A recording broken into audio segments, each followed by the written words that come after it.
Don't eat the pizza. That's the advice from a buddy of mine. He likes to regularly share that advice when the topic comes around to corporate culture and work-life balance. He's hardly a guy you'd call a company man. In fact, his healthy and ever-present dose of scepticism most likely keeps him sane in a world littered with beanbags, football tables and a "we are family" culture. So what's the story with the pizza? Well, it seems that where he works, they used to, before working from home kicked in, bring in pizza and get the team to work late. A 14-inch pizza costing €14 didn't, he suggests, ever cover the overtime payment that he, someone at his grade, would never see. Still, they did the work and got home late, with what an Irish mammy might declare, their dinner ruined. 10 months of working from home, and the internet is busy debating the idea of work-life balance or life-work balance. You get the idea. I have to admit that I've always had difficulty with that phrase, and even the very thought of it. I've been self-employed since 1986, and in the early days of the business, I worked all the hours available, and loved it. Nothing unusual there, like most of you, I guess you've done the same. Still, after a while, we develop bad habits.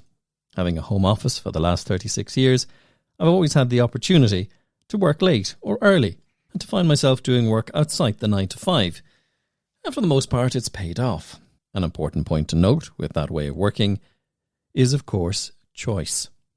I had the option to do this, and it suited me, and I only ever resented it when it was because someone else made me do it. So how's your day been? Your working from home week, your lockdown month. What have you learnt? How are your things to-do list? Once upon a time, time management was king. It was a silver bullet. Merely manage your time correctly and you'll be more productive. You'll finally be able to spend quality time with your family or start that hobby you've been putting off. In 1911, Frederick Winslow Taylor published The Principles of Scientific Management, which presented a management theory where factory managers analysed the best way for workers to do a job. They then provided the appropriate training and resources, along with incentives to improve performance. Taylor still haunts our work practices today.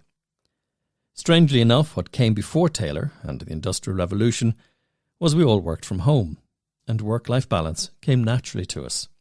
Our ancestors worked when there was light, and worked when they had energy. It's time for a new paradigm for 2021. Bin the time management theories, the lists, the systems with the zero inbox culture.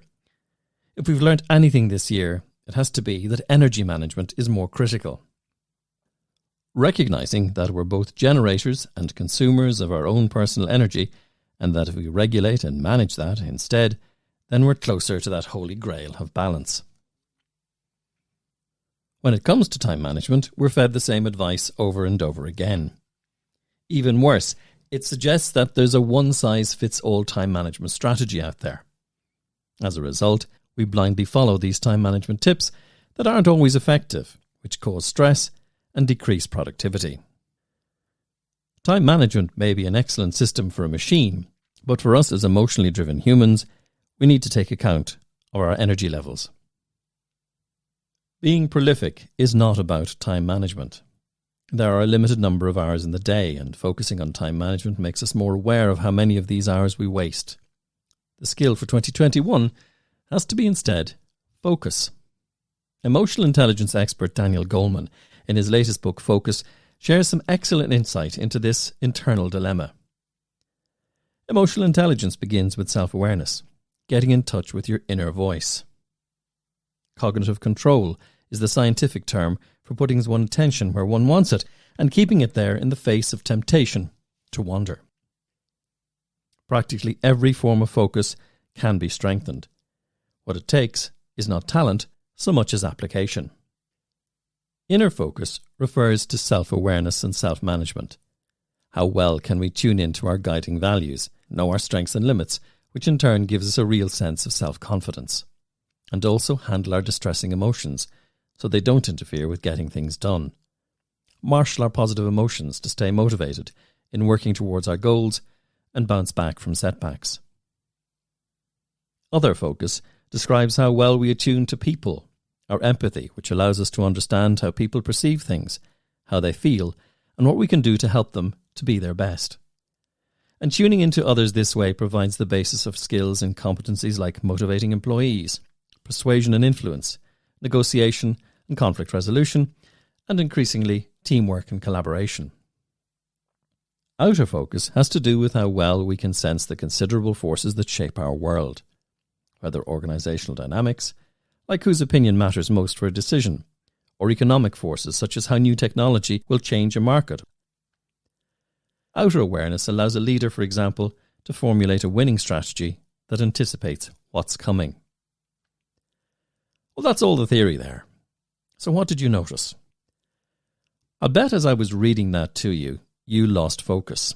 I may have triggered an idea, and you went inside your own thoughts, and will have now lost the sense of what I was saying. More than 40 years ago, the Nobel Prize-winning economist Herbert Simon said information consumes the attention of its recipients.